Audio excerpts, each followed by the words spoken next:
Projeto contemplado pelo Prêmio Jaime Cidade Patrimônio Cultural da Fundação Gregório de Matos, Prefeitura de Salvador, por meio da Lei de Emergência Cultural Aldir Blanc, com recursos oriundos da Secretaria Especial da Cultura, Ministério do Turismo, Governo Federal.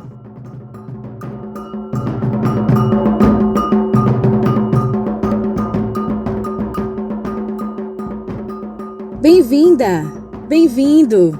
Você acaba de chegar ao CEP Santo, podcast predial que busca mapear edifícios no centro da capital baiana, cujos nomes homenageiam entidades afro-religiosas. Neste episódio, Orixás Center, CEP 40080-241, Rua Clóvis Espínola, número 40, Politeama, Salvador, Bahia.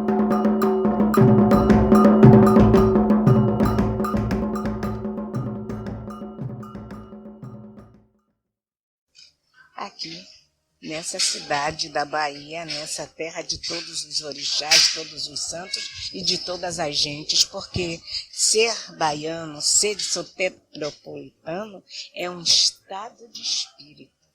Não é nascer aqui, é se sentir aqui, se sentir daqui, se sentir um pedacinho de cada coisa, de uma ladeira. Eu sou um pedaço da ladeira, eu sou um asfalto. Quando eu subo o Pelourinho, eu digo assim, meu Deus do céu, quanta história tem aqui, quanta história, que infelizmente muitas coisas não são conservadas como deveria ser, né? Eu acho. E quando você desce, eu entro ali naquele Forte São Marcelo, gente, aquilo dali é do século XVII, final do século XVI, uma energia que só quem sabe. E essa cidade de Salvador tem um encantamento em cada esquina. Salvador tem um orixá em cada árvore. Salvador é uma cidade mágica, porque tudo acontece aqui. Inclusive, aqueles que vêm de fora chegam aqui e nunca mais querem sair. Salvador, eu digo mais uma vez, é um estado de espírito.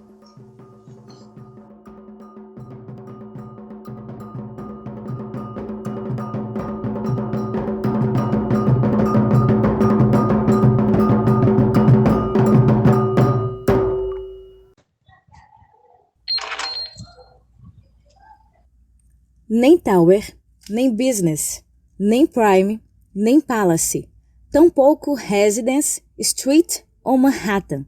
Talvez um Center, mas Orixás Center. Mesclando a tendência dominante do estrangeirismo com a identidade local, na década de 1970, ganhamos naqueles anos os primeiros shoppings da cidade. Em 1975, o surgimento do Shopping Largo do Tanque, pioneiro, seguido do antigo Iguatemi, inaugurado em dezembro do mesmo ano. Já em 1976, intensa publicidade anunciava o centro comercial e residencial Orixás Center.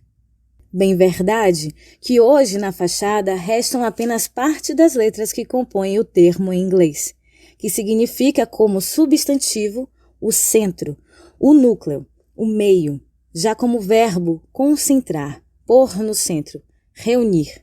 De fato, o que um empreendimento se propunha, agregar comércio e residência estruturados por uma robusta empreitada arquitetônica. Abaianada, a edificação foi construída como nova promessa de modernidade no centro, que começava a deixar de ser a vitrine de compras em vista à migração empresarial que apontava para a região da Avenida Tancredo Neves. Ainda assim, sua construtora ousou e fez história. O complexo é então erguido no coração do bairro Politeama, que quer dizer, segundo o dicionário Aurélio, casa de espetáculos. Politeama é uma palavra constituída pela contração dos termos em grego, poli, mais, teama. O terreno no miolo do bairro, um morrinho, onde se construiu em 1976, o Orixás Center é um elevado campo circular que sugere um palco-arena, como se conhece dos teatros gregos. Já o espetáculo era verde. Contam os moradores que ali era uma chácara, pertencente à família Braulio Xavier, bastante arborizada e que nas rampas de acesso era comum a venda de flores.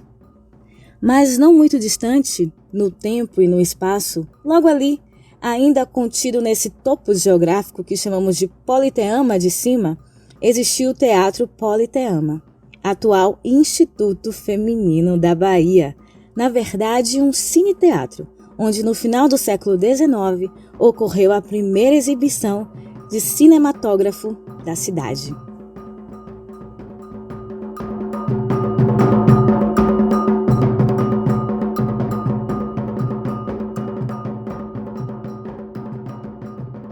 Não uma, mas 4 edificações, além da base, com 2 níveis. O Orixás Center, mais que somente centro comercial, é também condomínio residencial. Sua fundação programou a construção de 3 blocos, e a cada um deles, A, B, C, deu nome de orixás. Bloco A, Logum Edé. Bloco B, Oiá Igibé. Bloco C, Inlé. O 4º bloco, o D, só viria a ser construído anos depois, recebendo o nome de outra qualidade de orixá. Inicialmente pensado para ofertar salas empresariais, o bloco D, Aganju, cede à especulação imobiliária e charmosamente redondo abriga quarto e sala cobiçados. A fama do centro comercial vai além das lojas do vestuário de gala para aluguel. Nos 2 níveis, há diversos outros nichos de serviços que se tornaram referência, como a venda de cabelos artificiais e naturais, prontos como perucas ou enxumaços de fios para aplicação. A loja de cadeados também é um chamariz. Com sua variedade desses produtos, não se encontra similar oferta na região. O Orixás Center é o nosso Copan, diz um anúncio de vendas de um dos muitos apartamentos dos blocos A, B, C, que são agregados em 16 andares, 4 apartamentos por andar. Oásis no conturbado centro. Assim define uma moradora do bloco B, nascida e criada ali, identificada como a filha de uma das primeiras compradoras da unidade. É subindo o elevador e chegando à plataforma superior, onde se vê surgir um gigante estacionamento, que a fiel proprietária garante. Não há tranquilidade maior.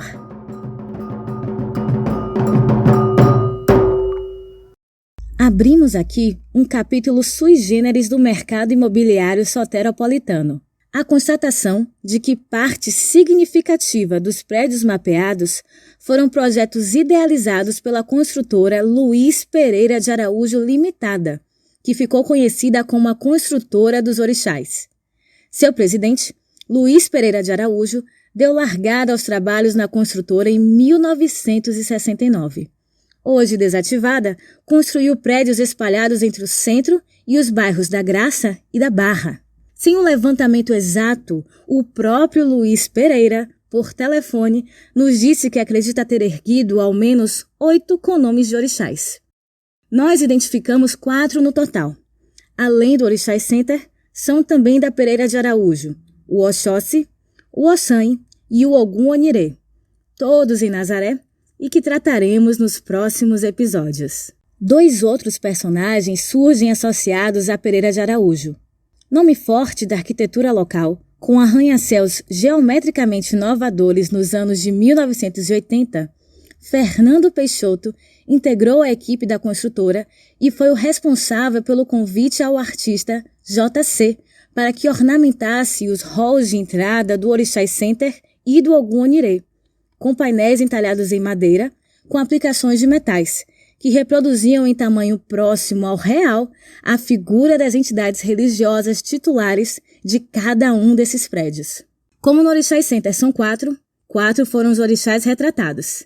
Em excelente estado de conservação, postas em destaque entre o elevador e as portas principais de acesso, as peças em madeira cedro são o orgulho criativo de seu escultor, que nos garantiu que tudo aconteceu como resultado de muita pesquisa e busca por informações que pudessem trazer o resultado que se vê com delicadeza e grandiosidade. Em entrevista concedida ao canal A Tarde TV, Fernando Peixoto expressa sua concepção para uma arquitetura baiana naqueles anos. O primeiro prédio chama indústria da construção civil, né? Então deveria ter características industriais. Eu sempre digo, se arquiteto fosse fazer carro, ia fazer com 5 rodas para ficar diferente, né? No entanto, tem carro com 4 rodas, que anda para frente e anda para trás, buzina, e tem uns ótimos e outros umas porcarias. Então, na verdade, meus prédios não são prédios excepcionais, não são prédios de grandes empresas e tal, a maioria. Então, eu resolvi que tinham de ser baratos. Então, se eu puder fazer quadrado, para mim é o que eu gosto mais, o que é o chamado caixote, tá certo? Porque se ele não tiver aresta, ele for regular, ele custa menos de ser feito. E sempre se entendeu que isso era sinônimo de ser uma porcaria. Certo? E aí eu acho que não é, eu acho que a parte gráfica, a coisa africana da diagonal, da cor, etc., é uma coisa que sempre me encantou em outras coisas, em design, em roupa, etc. E aí eu não via nenhuma razão disso não acontecer nos prédios. Então, uma espécie de angústia pessoal ter feito assim, tá certo? Obviamente não era o padrão aceitável, né? Porque o padrão aceitável a gente quer ser europeu, louro. Então isso não tem nada de europeu nem de louro, né? Tinha uma coisa meio de anarquia. E aí nego chama Axé Architecture, eu acho ótimo. Mas então foi muito por isso, por uma compulsão pessoal. E da coisa africana, que eu acho linda, aquelas casas que eles pintam, aquela geometria, que a chuva vem, lava tudo, aí o cara pinta de novo. Quer dizer, são coisas encantadoras, né? Muito mais encantadoras do que casa de pagodeiro parecendo palácio grego em Praia do Forte. Luiz Pereira conta que foi a partir da amizade com Caribé, Jorge Amado e Eliete Guimarães de Magalhães, então nora do falecido Antônio Carlos Magalhães, o avô, que se viu, em suas palavras, envolvido na influência da cultura dos negros, que entendia como a cultura da cidade do Salvador, da Bahia. Para chegar aos nomes e à concepção arquitetônica, leram muito Orixás da Bahia, livro que Eliete Magalhães havia lançado em 1973. Eliete, santo-amarense, Luiz Pereira, cachoeirano. Assuntos não lhes faltavam. Já as cores, texturas e formas dos prédios foram resultados de bons papos com Caribé.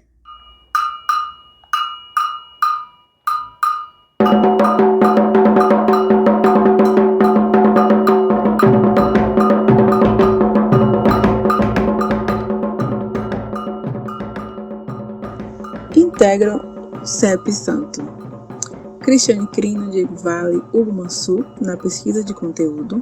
Mariels Carvalho, na fotografia. Adele Regine, no design. Fábio Batista, no toque sagrado. Daiane Damasceno, edição de áudio. E junto comigo, Evelyn Sacramento, são as vozes do podcast. CEP Santo é uma idealização de Hugo Mansur. Este episódio reproduziu trechos de entrevistas com Mãe Cici para o projeto Salvador Meu Amor e Fernando Peixoto para a Tarde TV. Contactamos ainda os depoimentos do arquiteto Luiz Pereira de Araújo e o escultor JC, que gentilmente compartilharam suas memórias.